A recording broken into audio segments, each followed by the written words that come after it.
इमरान साहब के बंगले के बाहर मैं पकोड़े बेचता था। एक दिन उनकी बेगम मुझसे पकोड़े खरीदने आई और मेरे पास अपना एक बैग रखवा गई। बोली कि यह अमानत है मेरी, जल्द आकर आपसे ले लूंगी। यूं कई साल गुजर गए मगर वो अपनी अमानत लेने वापस नहीं आई और मैं रेडी से बड़े बड़े होटलों का मालिक बन गया। एक दिन अचानक मेरी नजर जिब्रान साहब की बेगम पर पड़ी, जो फटे कपड़ों में सड़क पर बैठी थी। मैं भागता हुआ गया उनकी अमानत लौटाने, तो वो मुझे देखकर मुस्कुरा पड़ी। बोली, इसे एक बार खोल कर तो देखो। मैंने कांपते हाथों से जूं ही उसे खोला तो कलेजा मुंह को आ गया। मैं एक मामूली सा पकोड़े बेचने वाला था। जिब्रान साहब के बंगले के करीब एक छोटी सी रेहड़ी लगाता था। सुबह से शाम तक मेरा यही कारोबार था, यही मेरा जरिया मुआश। बारिश हो या धूप, मैं रोज अपना ठेला वहीं लगाता। सड़क पर चलते लोग, दफ्तर से आते जाते मुलाजिम, बच्चे, औरतें, सब मेरे ग्राहक थे। लेकिन मेरी जिंदगी इतनी आसान नहीं थी। मैंने जिस दिन से होश संभाला था, तंगदस्ती और गुर्बत को अपना मुकद्दर पाया था। मेरी माँ बीमार रहती थी। उनकी दवा के लिए अक्सर मेरे पास पैसे नहीं होते थे। हर दिन मेरी यही कोशिश होती कि मैं ज्यादा से ज्यादा पकोड़े बेचूं, ताकि घर के अखराजात के साथ साथ माँ के इलाज के लिए भी दवा खरीद सकूं। मेरी माँ एक नरम दिल, दुआ देने वाली औरत थी। वो हमेशा कहती, बेटा, खुदा तुम्हारी मेहनत का सिला देगा, ईमानदारी से जियो और किसी का हक मत खाओ। दिन भर की मुशक्कत के बाद जब मैं शाम को कुछ कमाई लेकर घर लौटता तो सबसे पहले माँ के लिए दवा खरीदता। अगर कुछ पैसे बच जाते तो रास्ते में से किसी रेहड़ी से एक आध सेब या केला खरीद कर ले जाता। जब मैं उनके लिए कुछ लेकर जाता तो वो मुस्कुराकर मेरे सर पर हाथ रखती और मुझे दुआएं देती। मेरा बेटा बहुत अच्छा है, अल्लाह तुम्हारी किस्मत में खुशियां लिखे, तुम्हें इज्जत दे। यही दुआएं मेरी सबसे बड़ी कमाई थी। मुझे याद है वो एक आम दिन था, वैसा ही जैसे और दिन हुआ करते थे। मैं ताज़ा पकोड़े तल रहा था। गरम गरम खुशबू हर तरफ फैल रही थी। कुछ लोग रुककर खरीद रहे थे, कुछ आगे निकल रहे थे, मगर मेरा ध्यान ज्यादातर अपने तेल में उबलते हुए पकोड़ों पर था। अचानक एक कीमती गाड़ी मेरे करीब आकर रुकी। मैंने चौंक कर देखा। ये वही गाड़ी थी जो अक्सर जिब्रान साहब के घर के बाहर खड़ी नजर आती थी। दरवाजा खुला और एक औरत बाहर निकली। सफेद अबाया पहने, चेहरा नकाब में ढका हुआ था, बस आंखें नजर आ रही थी। वो आंखें जो अंदर कोई तूफान छुपा रही थी। वो आहिस्ता आहिस्ता मेरी तरफ आई। मैंने फौरन हाथ साफ किया और उनकी तरफ मुतवज्जो हुआ। उन्होंने नरमी से कहा, बेटा, कुछ पकोड़े दे दो। मैंने जल्दी से अखबार में पकोड़े लपेटे और उनके हाथ में दे दिए। वो खामोशी से खड़ी रही, जैसे कुछ कहना चाहती हूँ मगर कह नहीं पा रही। फिर अचानक उन्होंने एक छोटा सा काला चमड़े का बैग मेरे ठेले पर रखा और धीमे लहजे में बोली, ये मेरे लिए बहुत कीमती है, इसे अमानत के तौर पर रख लो, मैं जल्दी आकर ले लूंगी। मैंने हैरानी से उनकी तरफ देखा। बेबी जी, ये तो आपका सामान है, मेरे पास कैसे? उन्होंने हाथ उठाकर मुझे रोक दिया। बस रख लो, मैं वापस आ जाऊंगी जल्दी। मैंने उनके लहजे में अजीब सी बेबसी देखी, जैसे कोई मजबूर इंसान आखिरी सहारे की तलाश में हो। मैंने कुछ नहीं कहा। बैग उठाया और अपनी रेहड़ी के एक कोने में रख दिया।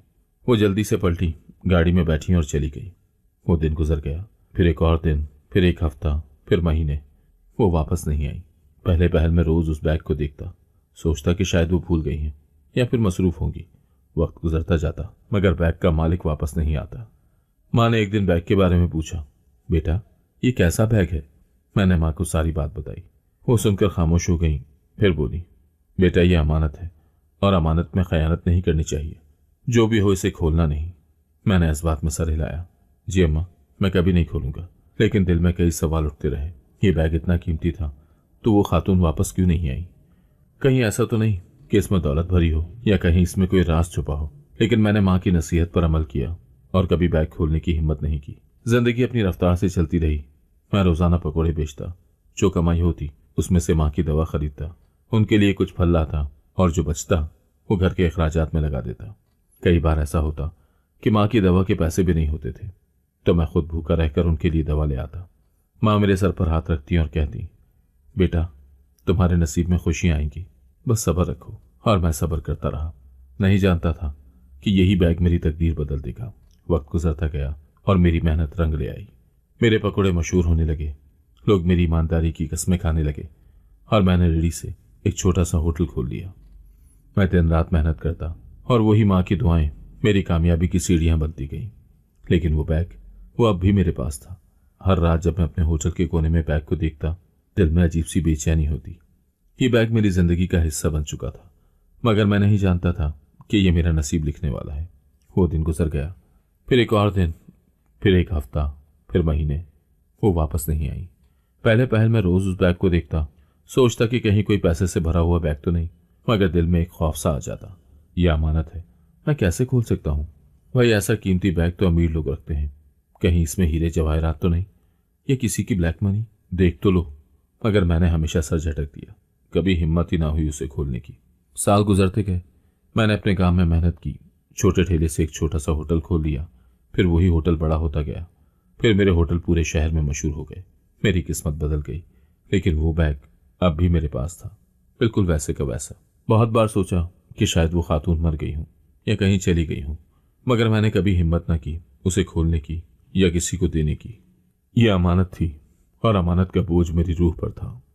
मुझे नहीं मालूम था कि बरसों बाद एक दिन जब मेरी जिंदगी मुकम्मल बदल चुकी होगी, मैं फिर से उन्हीं आंखों का सामना करूंगा, लेकिन इस बार वो आंखें एक भिखारी की होंगी। वक्त अजीब शय है, किसी के लिए तेज दौड़ता है, किसी के लिए ठहर सा जाता है। मेरे लिए वो कुछ देर ठहरा और फिर धीरे धीरे चलने लगा। वो खातून जिन्होंने वो काला चमड़े का बैग मेरे ठेले पर रखवाया था, एक दिन भी लौट कर ना आई। पहले दिन मैंने समझा कि शायद वो मसरूफ होंगी, दूसरे दिन सोचा कि शायद कोई मजबूरी आ गई हो, तीसरे दिन दिल ने कहा कि बैग छोड़कर भूल तो नहीं गई। लेकिन फिर अपने ही सवाल पर झिझक महसूस हुई। कौन भूल सकता है ऐसी चीज को जिसे वो अपनी जान से ज्यादा कीमती करार दे? लेकिन मैं भी अजीब कश्मकश में था। वो बैग मेरे ठेले के नीचे रखा हुआ था और रोज जब मैं अपनी रेडी लगाता तो एक लम्हे के लिए मेरी नजर उस पर जरूर जाती। कुछ तजस्सुस भी होता और कुछ डर भी।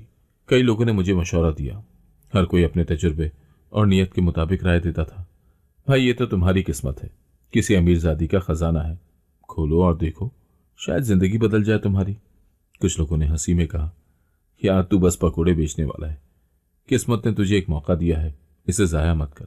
मगर मैं हर बार सर झटक देता, यह अमानत है, मैं इसे हाथ भी नहीं लगा सकता। मगर क्या मेरा दिल वाकई मुतमईन था? दिन तो मसरूफियत में गुजर जाता था, मगर जब रात आती सब थक हार कर सो जाते, होटलों की रोशनियां बुझ जाती, गलियां सुनसान हो जाती, तब मेरे दिल में एक अजीब सी बेचैनी बेदार हो जाती। कभी कभी मैं सोचता कि कहीं ऐसा तो नहीं कि इस बैग में बहुत बड़ी दौलत छुपी हो। कभी ख्याल आता कि कहीं ये किसी जुर्म का रास्ता नहीं, और कभी दिल में खौफ सरसराने लगता तो मैं लरस जाता, कहीं ऐसा ना हो कि अगर मैंने इसे खोला तो कोई आफत ही आ जाए। मेरे जहन में कई सवालात गूंजते, मगर एक आवाज मुझे हर बार रोक देती, ये किसी की अमानत है, अगर तुमने इसे खोला तो तुम खयानत के मुर्तकिब होगे। जमीर की आवाज सबसे बड़ी आवाज होती है और मैं हमेशा अपने जमीर की मानता था। वक्त आगे बढ़ता रहा, मेरी जिंदगी में तब्दीलियां आती गईं, रेडी से होटल, फिर एक होटल से दूसरा, और यूं मैंने अपनी मेहनत से अपना मकाम बना लिया। लेकिन वो बैग अब भी मेरी अलमारी के अंदर किसी खजाने की तरह पड़ा था, मगर एक ऐसा खजाना जिसे मैं खोल नहीं सकता था। फिर एक रात कुछ ऐसा हुआ जिसने मेरे ईमान को झंझोड़ कर रख दिया। हुआ यूं कि एक दिन मैं होटल के हिसाब किताब मुकम्मल करके घर लौट रहा था। मेरी जेब में कुछ रकम थी जो दिन भर की कमाई थी। दिल में सुकून था कि माँ के लिए दवा और कुछ फल खरीद लूंगा। गलियां सुनसान थी, एक स्ट्रीट लाइट टिमटिमा रही थी। मैं आहिस्ता आहिस्ता अपने मोहल्ले की तरफ जा रहा था कि अचानक 3 आदमी मेरी तरफ बढ़े। और भाई जरा रुक, मैं ठिठक गया। तीनों के हाथों में चमकते हुए चाकू थे, चेहरे आधे ढके हुए थे। जो कुछ जेब में है निकाल दे, एक ने करख्त लहजे में कहा। मैं घबरा गया, मगर कोशिश की कि खुद को संभालूं।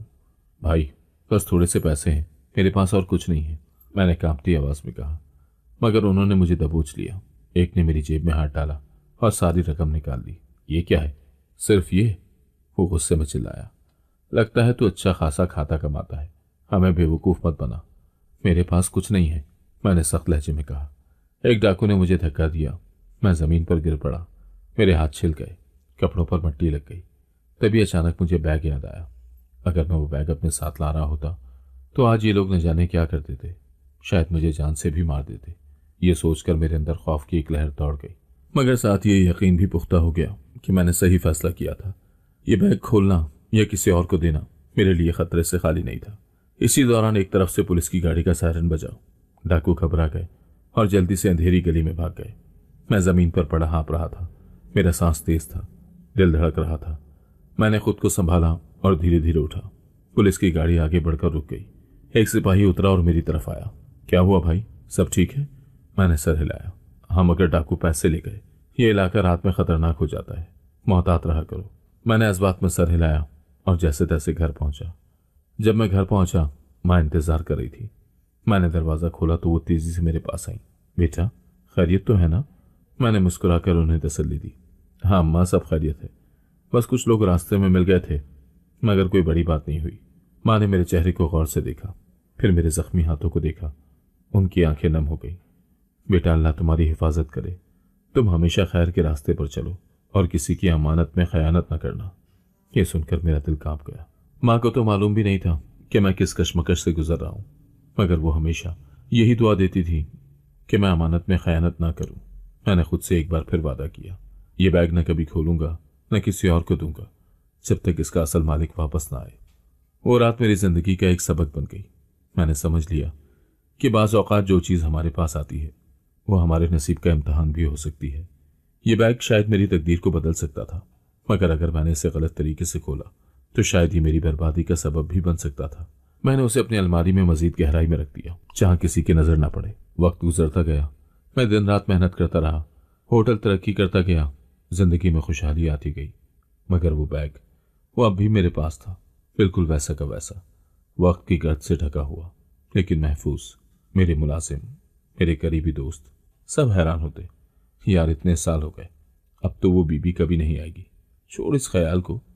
लेकिन मैं नहीं मानता। अमानत थी और अमानत का बोझ कयामत तक भी हल्का नहीं होता। मैंने बैग को अपने सबसे महफूज कमरे में एक छोटी सी अलमारी में रख दिया। वो एक खामोश राज बन चुका था जिसे सिर्फ मैं जानता था। कई बार दिल में सवाल उठता कि क्या वो खातून जिंदा भी है? कहीं ऐसा तो नहीं कि वो किसी हादसे का शिकार हो गई हूं? कहीं उन पर कोई आफत तो नहीं आ गई? मैं कई बार जिब्रान साहब के घर के सामने से गुजरा, लेकिन वो जगह भी बदल चुकी थी। मुझे वहां नए लोग नजर आए। कभी सोचा कि जाकर पूछूं, लेकिन फिर रुका रहा। ये मेरा हक नहीं था। एक दिन जब मैं अपने दफ्तर में बैठा था तो दिल में अजीब सी बेचैनी पैदा हुई। मैंने अपनी अलमारी से वो बैग निकाला, उसे गौर से देखा। उसका चमड़ा अब कुछ फट चुका था, वक्त की मार ने उसे पुराना कर दिया था, लेकिन मैंने कभी हिम्मत न की उसे खोलने की। यह राज मेरा नहीं था, मैं इस पर हक ही नहीं रखता था। मैंने खुद से अहद किया कि मैं अपनी आखिरी सांस तक इस बैग को नहीं खोलूंगा जब तक इसका असल मालिक खुद वापस ना आए। लेकिन क्या मालिक कभी वापस आएगा? ये सवाल मेरे जहन में हर रोज गर्दिश करता और फिर मैं उसे झटक देता। मेरे पास अब पैसा था, इज्जत थी, शहर में मेरा नाम था। लोग अब मुझे पकोड़े वाला नहीं बल्कि एक कामयाब होटल चेन का मालिक कहते थे। लेकिन मैं भूल ही नहीं पाया। हर कामयाबी के बावजूद वो बैग मेरी जिंदगी का सबसे कीमती राज था। फिर एक दिन बरसों बाद अचानक मेरी नजर उस औरत पर पड़ी। जिंदगी के अजीब रंग होते हैं। बाज दफा वो हमें ऐसे मोड़ पर ले आती है जहां माजी और हाल एक दूसरे के आमने सामने खड़े हो जाते हैं। मैंने कभी नहीं सोचा था कि बरसों के बाद एक दिन जब मैं अपने होटल के इफ्तिताह के बाद शहर के मरकजी बाजार से गुजर रहा हूंगा तो मेरी नजर अचानक किसी ऐसे चेहरे पर पड़ेगी जिसे मैं शायद कभी भूल ही नहीं पाऊंगा। यह एक आम सा दिन था, मगर किस्मत ने इसे गैर मामूली बना दिया था। मैं शहर के बीचों बीच अपनी गाड़ी में बैठा था, सिग्नल पर रुका हुआ। सड़क पर गाड़ियों का शोर, दुकानदारों की आवाजें और ख्वांचे वालों के पुकारने की सदाएं मामूल की तरह गूंज रही थी। मैं आज खुश था। जिंदगी ने मुझे कहां से कहां पहुंचा दिया था। मैंने मेहनत की, इज्जत कमाई, गुर्बत को शिकस्त दी और आज शहर के बड़े होटलों में से एक का इफ्तिताह करके वापस जा रहा था। मगर मुझे क्या मालूम था कि यह दिन मेरे अंदर के सुकून को हमेशा के लिए बखेरने वाला है। वो लम्हा जब सब कुछ रुक गया। गाड़ी में बैठे बैठे मैं आसपास का जायजा ले रहा था कि अचानक मेरी नजरें सड़क के किनारे पर बैठी एक औरत पर जा ठहरी। मेरे हाथ स्टीयरिंग पर सख्ती से जम गए। पुराने कपड़े, गर्द से अटे बाल, झुर्रियों से भरा हुआ चेहरा, वही आंखें जिन्हें मैंने बरसों पहले अपनी रेहड़ी के पास खड़ा देखा था। ये जिब्रान साहब की बेगम थी। मैं सांस लेना भूल गया। ये वही औरत थी जो कभी महंगे लिबासों में, कीमती जेवरात से आरास्ता, खुशबुओं में लिपटी रहती थी, जिसके माथे पर कभी परेशानी की एक शिकन भी नहीं आती थी। आज वही औरत नंगे पैर, मैली चादर, गर्द आलूद चेहरा लिए सड़क पर बैठी थी। उसकी नजरें बेमकसद खलाओं में घूर रही थी, जैसे वो खुद को पहचानने की कोशिश कर रही हो। मैं सकते में था, जैसे मेरी आंखों के सामने कोई भयानक ख्वाब चल रहा हो। ये कैसे मुमकिन था? वो यहां इस हाल में क्यों बैठी थी? जिब्रान साहब ने उसके साथ क्या किया? क्या वो वाकई जिंदा थी या महज एक सांस लेती लाश? मेरी आंखों के सामने वो लम्हा घूम गया जब सालों पहले उसने वो काला चमड़े का बैग मेरे हवाले किया था और कहा था, ये बहुत कीमती है, इसे संभाल कर रखना, मैं जल्द वापस आऊंगी। मगर वो कभी वापस ना आई। और आज जब वो वापस मिली तो ऐसी हालत में, एक ऐसी चीख जो सुनाई नहीं दी, मेरे कानों में कुछ आवाजें गूंजने लगी। ये आसपास के लोगों की बातें नहीं थी, बल्कि मेरे अंदर कहीं कुछ चीख रहा था। क्या तुमने सही किया? सालों तक तुम इस बैग की हिफाजत करते रहे, मगर उसकी हिफाजत न कर सके जो इसकी असल मालिक थी। क्या तुमने कोशिश की? क्या तुमने उसे ढूंढा? या तुम बस इंतजार में रहे कि एक दिन वो खुद आकर कहेगी कि बेटा मेरी अमानत दे दो? मेरे अंदर एक तूफान उठ रहा था। मेरे अपने ही ज़मीर की चीखें मुझे झंझोड़ रही थी। उसी लम्हे मुझे अपनी माँ की आखिरी रात याद आ गई। वो रात जब वो बहुत कमज़ोर हो गई थी, जब मैं उनका हाथ थामे बैठा था। उन्होंने बड़ी मुश्किल से मेरी तरफ देखा और कहा, बेटा याद रखना, सब कुछ बदल सकता है मगर सच कभी नहीं बदलता। अगर किसी की मदद कर सकते हो तो ज़रूर करना, चाहे वक्त कितना ही बदल जाए। वो रात मैं कभी नहीं भूल सकता, क्योंकि उस रात के बाद से मैं माँ की दुआओं से महरूम हो गया था। और आज मैं जिब्रान साहब की बेगम को इस हाल में देखकर खुद को भी महरूम महसूस कर रहा था। बेख्तियार दरवाज़ा खोला, गाड़ियों के हॉर्न बजने लगे, सिग्नल सब्ज हो चुका था, मगर मैं जैसे एक लम्हे में कैद हो गया था। मेरे ज़मीर ने मुझे मजबूर कर दिया। मैंने एक लम्हा भी ज़ाया किए बगैर गाड़ी का दरवाज़ा खोला और तेज़ी से उनकी तरफ बढ़ा। मेरा दिल ज़ोर ज़ोर से धड़क रहा था। ये वही खातून थी, मगर वक्त ने उनके चेहरे पर जो कहानी लिखी थी वो बहुत दर्दनाक थी। मेरा दिल धक से रह गया। ये जिब्रान साहब की बेगम थी, वो कैसे यहाँ आ गई? मुझे अपनी आंखों पर यकीन नहीं आया। जो कभी कीमती गाड़ियों में घूमती थी, वो जो किसी जमाने में नर्म और नाजुक लिबास में मलबूस होती थी, आज वही औरत एक फकीरनी की तरह जमीन पर बैठी थी। वो लोगों की तरफ इल्तिजा भरी नजरों से देख रही थी, लेकिन कोई उन्हें पहचानने को तैयार न था। मेरे हाथ कांपने लगे, दिल में हजारों सवाल उठने लगे। ये क्या हो गया? वो कहाँ गायब हो गई थी? क्या जिब्रान साहब ने उन्हें छोड़ दिया था, या कोई और कयामत उन पर टूट पड़ी थी? मेरे दिमाग में सालों पुरानी बातें ताज़ा हो गईं। वो लम्हा जब उन्होंने वो बैग मेरे पास रखवाया था, उनकी वो घबराई हुई आवाज़, उनकी आंखों में छुपी हुई बेचारगी। मैं भागकर उनके पास गया।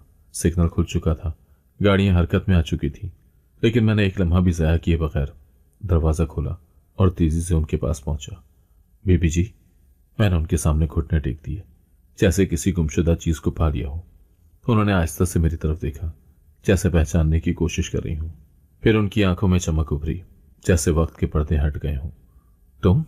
उनके होंठ कँप-कँपाए। मैंने बेताबी से कहा, बीबी जी मैं वही हूँ, वही जो आपसे सालों पहले मिला था, जो रेडी पर पकोड़े बेचता था। क्या आपको याद है? आपने एक दिन मेरे पास एक बैग रखवाया था। ये सुनते ही उनके चेहरे पर एक अजीब सा सुकून छा गया। वो मुस्कुराई, एक उदास मुस्कुराहट। तुमने वो बैग संभाल कर रखा? मैंने इस बात में सर हिलाया। आंखों में आंसू आ गए। हाँ बीबी जी, वो आज भी मेरे पास है। मैंने उसे कभी नहीं खोला। मैंने इंतजार किया कि आप आएंगी और वापस लेंगी। वो धीरे धीरे बोली, जैसे हर लफ्ज के साथ कोई पुरानी याद, कोई जख्म छलक रहा हो। मेरी दुनिया बदल गई बेटा। जिब्रान ने मुझे छोड़ दिया। मेरे पास सब कुछ था, मगर जब सब कुछ लुट गया तो मेरे पास कुछ भी नहीं बचा। मैं यहाँ हूँ, लेकिन कहीं की नहीं रही। उनके अल्फाज मेरे दिल को चीर रहे थे। क्यों? ऐसा क्या हुआ? उन्होंने सर झुका लिया। वो बैग जो मैंने तुम्हारे पास रखा था, वो मेरी आखिरी उम्मीद थी, मगर मैं उसे लेने वापस नहीं आ सकी। जिब्रान को पता चल गया था कि वो मेरे पास था और उसने मुझसे सब कुछ छीन लिया। मैं बेयारो मददगार हो गई, सड़कों पर आ गई। कोई मुझे पहचानता भी नहीं। मैं लरस गया। ये कैसा खेल था तकदीर का। मेरे लिए अब कोई वक्त ज़ाया करना मुमकिन नहीं था। बीबी जी मेरे साथ चलें, मैं आपको आपकी अमानत लौटाऊंगा, उन्होंने थके हुए लहजे में कहा। अब अमानत कैसी बेटा, सब कुछ खत्म हो चुका है। मगर मैंने जिद की, नहीं, जो चीज़ आपकी थी वो आपको वापस मिलेगी, चाहे जो भी हो। मैं उन्हें अपनी गाड़ी में बिठाकर अपने दफ्तर ले आया। वो खामोश बैठी रही, जैसे बरसों की तकलीफ उनकी रूह में गहरी हो चुकी थी। मैंने जल्दी से अलमारी खोली और वो बैग निकाला जो बरसों से मेरी जिंदगी का हिस्सा बना हुआ था। मेरे हाथ कांप रहे थे। मैंने वही पुराना गर्द से हटा काला चमड़े का बैग उनके सामने रखा। ये लीजिए बीबी जी, आपकी अमानत। उन्होंने बैग को देखा, जैसे किसी खोई हुई चीज को दोबारा पा लिया हो। फिर उन्होंने मेरी तरफ देखा। आंखों में अजीब सी रोशनी थी। इसे एक बार खोल कर तो देखो बेटा। फिर मेरे हाथ पसीने से भीग चुके थे। मैंने कांपते हाथों से बैग की जिप खोली। जैसे ही मैंने बैग का मुंह खोला, एक अजीब सी सर्द लहर मेरे जिस्म में सरायत कर गई। ये वो लम्हा था जिससे मैं बरसों से बचता आया था। वो राज जिसे मैंने कभी जानने की कोशिश ही नहीं की थी, आज खुद मेरे सामने खुलने वाला था। और जैसे ही मैंने अंदर झांका, मेरे दिल की धड़कन थम गई। बैग के अंदर कुछ पुराने कागजात, चंद खस्ता हाल दस्तावेजात और एक छोटा सा लोहे का बॉक्स पड़ा था। लेकिन जो चीज सबसे ज्यादा दर्दनाक थी वो थी एक पुराना खून आलूद कपड़ा जिस पर वक्त की गर्द जम चुकी थी। मेरी सांसें रुक गईं। ये क्या है? मैंने लरसती आवाज में पूछा। जिब्रान साहब की बेगम खामोश बैठी रही, जैसे उनकी रूह कहीं दूर जा चुकी हो। फिर उन्होंने आहिस्ता से सर उठाया। उनकी आंखों में एक ऐसा दर्द था जो मैंने पहले कभी नहीं देखा था। ये मेरे बेटे का खून है बेटा। ये सुनकर मेरा दिल दहल गया। बेटा? मैंने हैरानी से दोहराया। मगर जिब्रान साहब को तो कोई बेटा नहीं था। वो एक गहरी सांस लेकर बोली, नहीं, ये वही हकीकत है जो दुनिया से छुपाई गई। जिब्रान ने मेरी कोख में जन्म लेने वाले मेरे लखते जिगर को मार दिया। मेरे जिस्म में सनसनी दौड़ गई। क्या? मैं बमुश्किल बोल पाया। उन्होंने कांपते हाथों से बैग से एक पुराना कागज निकाला और मेरे हाथ में थमा दिया। मैंने जल्दी से उसे पढ़ना शुरू किया। यह एक पुराना मेडिकल रिपोर्ट था जिसमें एक बच्चे की पैदाइश का जिक्र था, मगर बच्चे का नाम गायब था। फिर उन्होंने दूसरा कागज निकाला, एक पुलिस रिपोर्ट जो कभी दर्ज ही ना हो सकी थी। ये मेरे बेटे की मौत की रिपोर्ट थी, मगर जिब्रान ने अपने असर रसूख से ये रिपोर्ट दबा दी। कैसे हुआ ये सब? मैंने खुद को संभाला और धीरे से पूछा, बीबी जी मुझे सब कुछ बताएं। मैं जानना चाहता हूं कि ये सब कैसे हुआ। वो जैसे कई बरस पीछे चली गई। मैं एक अमीर खानदान से ताल्लुक रखती थी। मेरे वालिदैन का इंतकाल हो चुका था और मैं अपने पहले शौहर के साथ खुशगवार जिंदगी गुजार रही थी। वो एक ईमानदार और शरीफ इंसान था जो मुझसे सच्ची मोहब्बत करता था, मगर किस्मत को कुछ और ही मंजूर था। मेरे शौहर का पुरस्कार हादसे में इंतकाल हो गया। मैं अकेली रह गई अपने नन्हे बेटे के साथ, जिसे मैं अपनी जान से भी ज्यादा चाहती थी। मेरे शौहर ने अपनी तमाम दौलत और जायदाद अपने बेटे के नाम की थी और मैं उसकी दौलत की मुहाफिज थी जब तक मेरा बेटा बड़ा ना हो जाता। यही वो लम्हा था जब जिब्रान मेरी जिंदगी में आया। जिब्रान ने मेरे गम में मुझे सहारा दिया, मेरी तन्हाई का फायदा उठाया, मेरी इज्जत, मेरी दौलत और मेरे एतमाद को जीतने की पूरी कोशिश की। मगर उसका मकसद मोहब्बत नहीं था, उसका मकसद मेरी दौलत था। जिब्रान ने मुझसे शादी कर ली, मगर हकीकत में वो मेरे दिल का नहीं, मेरे बैंक अकाउंट का मालिक बनना चाहता था। पहले तो सब कुछ ठीक लगा। वो मेरा ख्याल रखता, मेरा दुख बांटता और मेरा हमसफर बनने का ड्रामा करता रहा। मगर जिब्रान के सब्र का पैमाना उस दिन लबरेज हो गया जब उसे मालूम हुआ कि मेरी तमाम दौलत मेरे बेटे के नाम है। वो एक लम्हे में बदल गया। उसकी आंखों में जो नरमी थी वो खत्म हो गई। अब वहां लालच था, गुस्सा था और एक साजिश थी। पहले दिन से ही जिब्रान मेरे बेटे को पसंद नहीं करता था, मगर मैंने उसे नजरअंदाज किया। सोचा कि शायद वो वक्त के साथ बदल जाएगा। जब उसने मेरे वकील से मेरी दौलत के बारे में सब कुछ जान लिया तो उसका रवैया पूरी तरह बदल गया। तुम्हारी सारी दौलत तुम्हारे बेटे के नाम है? उसने सख्त लहजे में पूछा। मैंने आहिस्ता से कहा, हाँ, ये मेरे पहले शौहर की आखिरी निशानी है और मैं कभी उसका हक देने से पीछे नहीं हटूंगी। जिब्रान के चेहरे पर जो गुस्सा उभरा वो मैं कभी नहीं भूल सकती। उस दिन मैं जान गई कि मेरा बेटा खतरे में है। जब मेरा बच्चा छीन लिया गया, एक रात मैं अपने बेटे के साथ बैठी थी। वो मेरी बाहों में सो रहा था। दरवाजा धीरे से खुला और जिब्रान अंदर आया। उसकी आंखों में कोई रहम नहीं था, कोई हिचकिचाहट नहीं थी। ये बच्चा जिंदा रहा तो सब कुछ बर्बाद हो जाएगा। मेरा कलेजा दहल गया। जिब्रान, क्या करने जा रहे हो? मैंने चीख कर कहा, मगर उसने मेरे बेटे को मुझसे छीन लिया। मेरी दुनिया उजड़ गई। अगली सुबह जिब्रान मेरे पास आया। उसका चेहरा ठंडा, बेहिस और शफाफ था। तुम्हारा बेटा मर गया, बस इतने आम से अल्फाज में, जैसे ये कोई मामूली बात हो। मेरी आंखों के आगे अंधेरा छा गया। मैं चीखी, दीवारों से सर टकराया, नोहा किया, मगर वो खड़ा रहा जैसे मैं एक तमाशा हूं, जैसे ये सब पहले से तय था। जब मैंने सब कुछ खो दिया मगर एक चीज बचा दी। मैं जानती थी कि मेरी जिंदगी खत्म हो चुकी है, मगर मैं जिब्रान को सजा देना चाहती थी। मैंने अपनी आखिरी ताकत जमा की और वो तमाम दस्तावेजात, वकील के कागजात और सबूत जो मेरे बेटे के नाम की जायदाद साबित करते थे, मैंने एक बैग में रखे। ये वही काला चमड़े का बैग था। मुझे मालूम था कि जिब्रान मुझ पर भी हाथ डालेगा, वो मुझे भी खत्म कर देगा ताकि कोई उसके खिलाफ खड़ा ना हो सके। इसीलिए मैंने वो बैग छुपा दिया और जान बचाकर भाग गई। जब मैंने एक अजनबी पर भरोसा किया और तब मैंने तुम्हें देखा, एक सादा ईमानदार इंसान जो अपनी जिंदगी की रोटी कमाने के लिए दिन रात मेहनत कर रहा था। मैंने तुम पर भरोसा किया। मैंने वो काला बैग तुम्हें दे दिया और कहा कि ये मेरे लिए बहुत कीमती है, इसे संभाल कर रखना, मैं जल्द वापस आऊंगी। और फिर मैं मंजर से गायब हो गई, क्योंकि जिब्रान से मुझे अपनी जान का खतरा था। जब मैं अपनी अमानत लेने आई, मगर बहुत देर हो चुकी थी।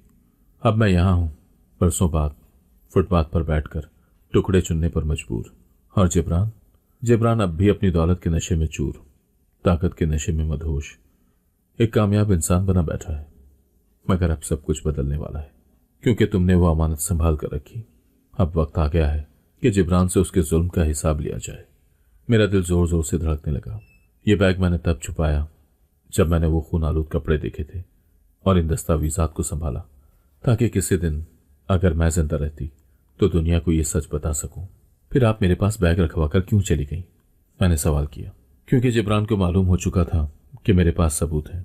वो मुझे मारना चाहता था, मुझे खत्म करना चाहता था। मैंने किसी तरह वो बैग निकाला और उसे तुम्हारे पास रख दिया, क्योंकि मैं जानती थी कि तुम एक ईमानदार इंसान हो और तुम इसकी हिफाजत करोगे। और फिर मैं खुद को बचाने के लिए भागती रही, छुपती रही और आखिरकार सब कुछ खो दिया। अब क्या होगा? मैं सख्ते में बैठा हुआ था। बीबी जी, आप क्या करेंगी? आप?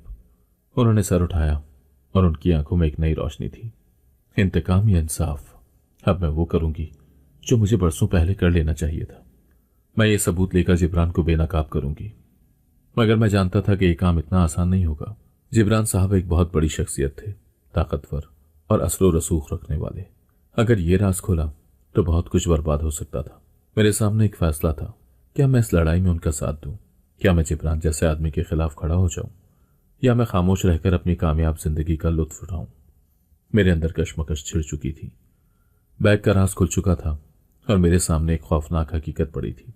जिब्रान साहब ने अपने ही बेटे को कत्ल कर दिया था और उस जुर्म के तमाम सबूत बरसों से मेरे पास महफूज थे। मैंने कभी नहीं सोचा था कि वो बैग जो मैंने अमानत समझकर संभाला था, दर हकीकत एक ऐसी कयामत का गवाह होगा जो इंसानियत को झंझोड़ कर रख देगी। मेरे दिल में एक अजीब कश्मकश चल रही थी। क्या मैं जिब्रान जैसे आदमी के खिलाफ खड़ा हो सकता हूं? क्या मैं अपनी जिंदगी को खतरे में डालकर सच्चाई का साथ दूं, या मैं खामोश रहूं, अपनी कामयाब जिंदगी का लुत्फ उठाऊं और ये मामला वहीं छोड़ दूं? बीबी जी ने मेरी तरफ देखा। उनकी आंखों में दर्द था, मगर साथ ही एक इल्तिजा भी थी, जैसे वो उम्मीद कर रही हूं कि मैं उन्हें अकेला नहीं छोड़ूंगा। वो बोली, बेटा, अब ये फैसला तुम्हें करना है। मैं जानती हूं कि जिब्रान ताकतवर है, वो तुम्हें नुकसान पहुंचा सकता है, मगर ये भी जानती हूं कि तुम वही ईमानदार शख्स हो जिसने सालों तक मेरी अमानत की हिफाजत की। मेरे जिस्म में एक झुरझुरी सी दौड़ गई। ये फैसला आसान नहीं था, मगर शायद मेरे नसीब में यही लिखा था। जिब्रान साहब सिर्फ एक कारोबारी शख्सियत नहीं थे, वो एक ऐसे आदमी थे जिसके पीछे सियासतदान, पुलिस और कई ताकतवर लोग खड़े थे। उनके खिलाफ कोई कदम उठाना खुद को खतरे में डालने के बराबर था। बीबी जी, अगर हमने ये राज जाहिर कर दिया तो जिब्रान हमें खत्म करने में एक लम्हा भी नहीं लगाएगा। उन्होंने गहरी सांस ली। मैं जानती हूं, मगर क्या यह खौफ हमें सच्चाई सामने लाने से रोक सकता है? अगर मैं ये सब बर्दाश्त कर सकती हूं तो तुम क्यों नहीं? मेरे पास कोई जवाब नहीं था। मैंने अपनी जिंदगी में बहुत मुश्किलात झेली थी, गुर्बत देखी थी, लोगों की धोखाधड़ी भी देखी थी, मगर आज जो कश्मकश मेरे दिल में थी वो सबसे बड़ी थी। क्या मैं अपनी कामयाबी, अपनी इज्जत और अपनी जिंदगी दांव पर लगा सकता था? मैं खामोश था और वो मुझे देख रही थी, जैसे मेरे अंदर के तूफान को पढ़ रही हूं। बेटा, तुम जो भी फैसला करो मैं तुम्हारा साथ दूंगी, मगर याद रखो, बाज़ औक़ात खामोशी सबसे बड़ी गद्दारी होती है। ये जुमला मेरे दिल में तीर की तरह लगा। उस रात में सो न सका। मेरे जहन में बार बार वो लम्हा आ रहा था जब जिब्रान साहब की बेगम ने मेरे हाथ में वो खून आलूद कपड़ा दिया था, जब मैंने वो दस्तावेजात देखे थे जो जिब्रान के जुल्म की गवाही दे रहे थे।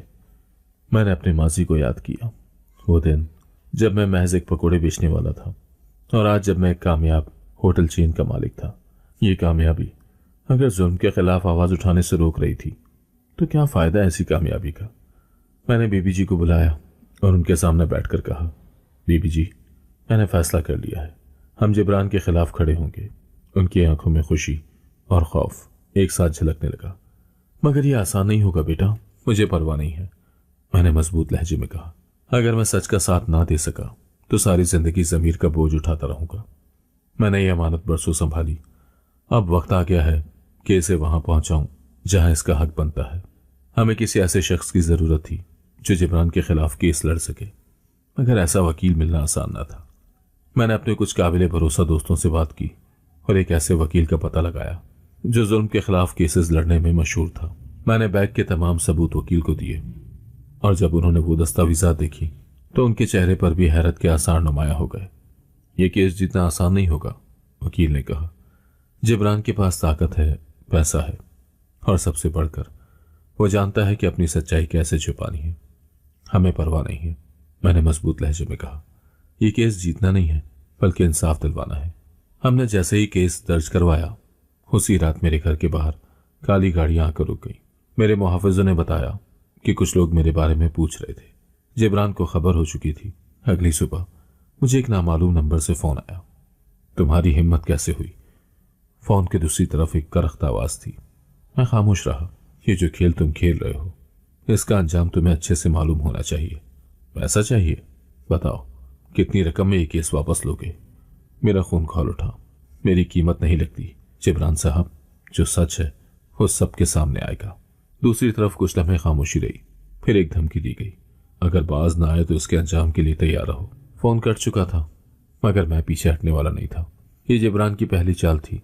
वो जानता था कि मैंने उसके खिलाफ वो राज अफशा करने का फैसला कर लिया है, और अब वो मुझे रोकने के लिए किसी भी हद तक जा सकता था। लेकिन मैंने भी फैसला कर लिया था कि अब मैं किसी धमकी से डरने वाला नहीं हूं। जिब्रान साहब की धमकी मेरे कानों में गूंज रही थी, अगर बाज ना आए तो इसके अंजाम के लिए तैयार रहो। मेरे हाथ में मोबाइल था, मगर मेरा दिमाग किसी और ही दुनिया में चला गया था। क्या मैंने सही फैसला किया था? क्या मैं एक ऐसी जंग में कूद चुका था जिसका अंजाम तबाही के सिवा कुछ नहीं था? लेकिन अगले ही लम्हे मेरे अंदर एक शदीद गुस्से की लहर दौड़ गई। ये वही खौफ था जिसकी वजह से जुल्म करने वाले ताकतवर बन जाते हैं और मजलूम सारी जिंदगी खामोशी में गुजार देते हैं। मगर मैं खामोश नहीं रह सकता था। अगली सुबह मैं वकील के दफ्तर पहुंचा। बीबी जी पहले से वहां मौजूद थी। उनके चेहरे पर थकन थी, मगर एक उम्मीद की किरण भी झलक रही थी। क्या हुआ? जिब्रान का फोन आया था? उन्होंने पूछा। मैंने इस बात में सर हिला दिया। उसने धमकी दी है कि केस वापस लो, वरना अंजाम बुरा होगा। वकील ने गहरी सांस ली। ये तो होना ही था। वो आदमी खतरनाक है और वो किसी भी हद तक जा सकता है। तो क्या करें? मैंने बेचैनी से पूछा। वकील ने एक मुस्कुराती हुई नजरों से मुझे देखा, जैसे मेरे दिल की बेकरारी को समझ रहा हो।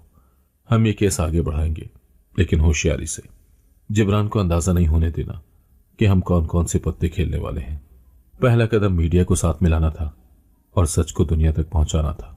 जिब्रान के खिलाफ केस अदालत में दायर हो चुका था, लेकिन हम जानते थे कि कानूनी जंग में वो अपने ताल्लुकात और पैसा इस्तेमाल करेगा। इसीलिए हमें अवाम की ताकत की जरूरत थी। हमने एक नामवर सहाफी से मुलाकात की जो करप्शन और जुल्म के खिलाफ अपनी बेबाक रिपोर्टिंग के लिए मशहूर था। जब मैंने उसे जिब्रान की कहानी सुनाई, वो हैरत से मुझे देखने लगा। क्या आपके पास सबूत है?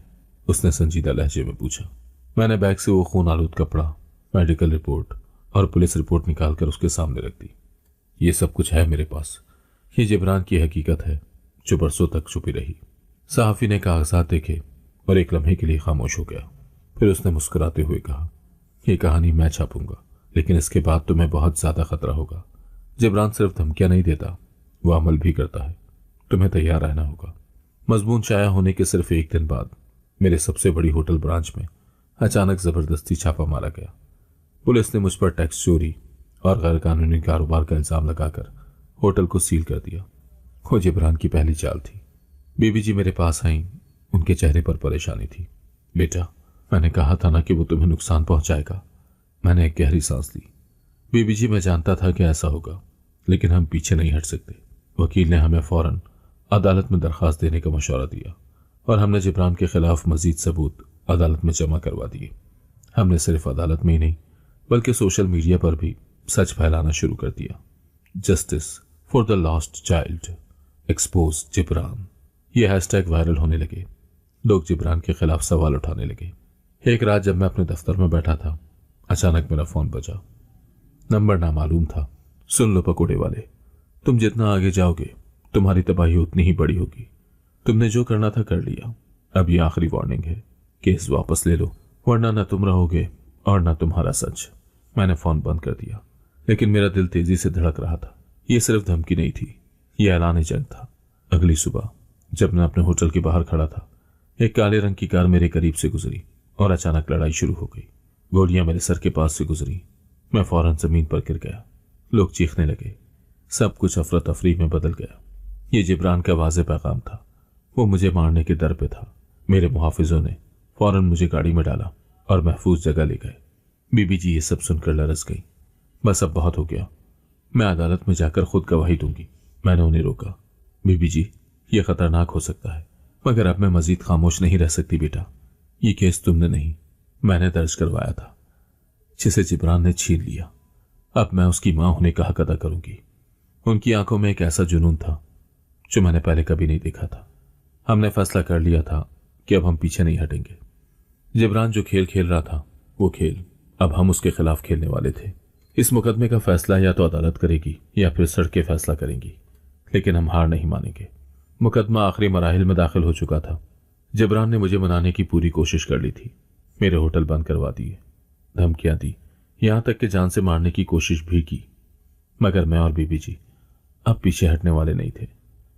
हमने वो सब कुछ खो दिया था जिसे खोने का खौफ होता है। अब सिर्फ एक चीज बची थी, इंसाफ। जिब्रान के खिलाफ केस की पहली बाकायदा समाअत होने वाली थी। ये वो मौका था जब बीबी जी को अदालत में खड़े होकर अपनी गवाही देनी थी। वो सच जो बरसों से दबाया गया था, उसे सबके सामने लाना था। अदालत के बाहर मीडिया के कैमरे, रिपोर्टर्स और अवाम की बड़ी तादाद जमा थी। ये केस अब एक मामूली केस नहीं रहा था, ये एक जालिम के खिलाफ इंसाफ की जंग बन चुका था। जब बीबी जी को गवाही के लिए बुलाया गया तो मैंने देखा उनके कदम थोड़े लड़खड़ा रहे थे, मगर आंखों में जो अज़म था वो किसी पहाड़ से कम नहीं था। वकील ने सवाल किया, बीबी जी, आप अदालत को बता सकती हैं कि आपके बेटे के साथ क्या हुआ? बीबी जी ने एक लम्हे को खामोशी इख्तियार की। उनके हाथ लरस रहे थे, मगर आंखों में एक अज़म था। उन्होंने जिब्रान की तरफ देखा, वही जिब्रान जो हमेशा एक ताकतवर और बेखौफ नजर आता था, आज पहली बार बेचैन लग रहा था। फिर बीबी जी ने वो सच बोल दिया जो बरसों से दबाया जा रहा था। मेरा बेटा 5 साल का था जब जिब्रान से मैंने दूसरी शादी की थी। एक दिन मेरा बच्चा गोद में सो रहा था जब ये जालिम उसे मुझसे छीन कर ले गया और उसे मार दिया, क्योंकि वो नहीं चाहता था कि मेरी दौलत उसके हाथों से निकलकर किसी और के पास चली जाए। अदालत में एक लम्हे को सन्नाटा छा गया। क्या आपके पास इसका कोई सबूत है? जज ने संजीदगी से पूछा। बीबी जी ने एक लम्हे के लिए मेरी तरफ देखा। मैंने आगे बढ़कर वो काला चमड़े का बैग पेश कर दिया जिसे मैंने बरसों से संभाल कर रखा था। ये सबूत है इज्जत माब जज साहब, ये वो तमाम दस्तावेजात हैं जो मेरे पहले शौहर ने तैयार कर रखी थी। वो कानूनी कागजात जिनमें साफ लिखा था कि मेरी दौलत का असल वारिस मेरा बेटा है, ना कि जिब्रान। ये वो सब कागजात हैं जिन्हें जिब्रान ने मुझसे छीनने और जलाने की कोशिश की थी, मगर मैंने बचा कर ले आई। अदालत में सरगोशियां होने लगी। जिब्रान के वकील ने फौरन एतराज उठाया, ये झूठ है, इन दस्तावेजात का जिब्रान के इस मामले से कोई ताल्लुक नहीं। इनमें कहाँ लिखा है कि जिब्रान ने कत्ल किया? बीबी जी ने सर उठाया। अगर ये झूठ है तो जिब्रान ये बताने की कोशिश करे कि मेरा बेटा कहाँ है, वो क्यों अचानक गायब हो गया, क्यों मैं आज इस अदालत में खड़ी हूं जबकि असल वारिस यहां नहीं। जज ने गहरी नजरों से जिब्रान को देखा और फिर कहा, क्या आपके पास इसके खिलाफ कोई और मजबूत सबूत है? बीबी जी ने एक लम्हे का तवक्कुफ किया, फिर अपनी थकी हुई मगर पुरअज़म आवाज में बोली, हाँ जज साहब, मैं दे सकती हूं।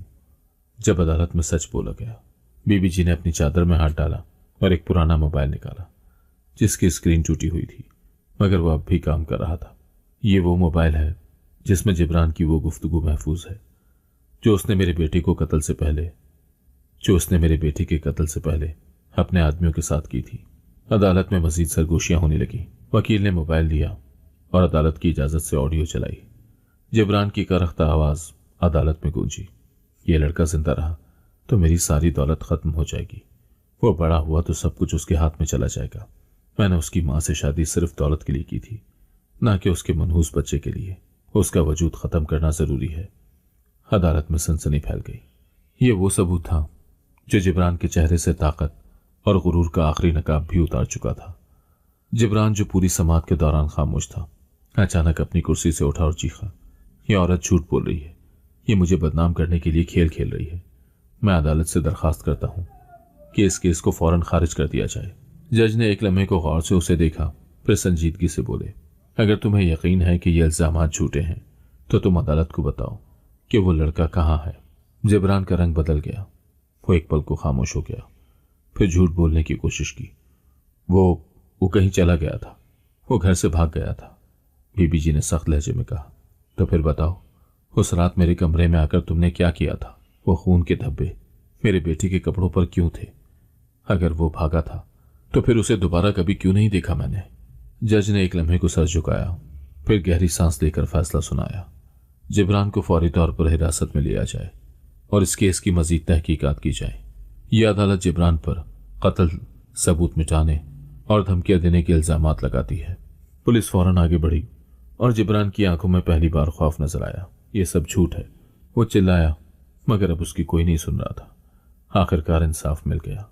जब अदालत बर्खास्त हुई तो मैंने बीबी जी की तरफ देखा। उनकी आंखों में आंसू थे, मगर ये खुशी और सुकून के आंसू थे। उन्होंने मेरी तरफ देखा और कहा, बेटा, अगर तुम ना होते तो मैं ये कभी नहीं कर पाती। तुमने मेरी अमानत संभाली और उसे सही जगह पहुंचाया। मैंने मुस्कुराकर जवाब दिया, बीबी जी, ये सिर्फ आपकी जंग नहीं थी, यह हर उस शख्स की जंग थी जो सच के लिए लड़ना चाहता है। सब कुछ खत्म हो चुका था, मगर मैं जानता था कि यह कहानी सिर्फ जिब्रान के जेल जाने पर खत्म नहीं होती। ये कहानी एक ईमानदार शख्स की कहानी थी जो एक अमानत को बरसों संभाले रहा, सिर्फ इसलिए कि सच एक दिन दुनिया के सामने आ सके। ये कहानी एक माँ की कहानी थी जिसने अपने बेटे के लिए इंसाफ हासिल करने के लिए सब कुछ कुर्बान कर दिया। और सबसे बढ़कर यह कहानी उस सबक की थी कि सच को दबाया जा सकता है, मगर हमेशा के लिए नहीं।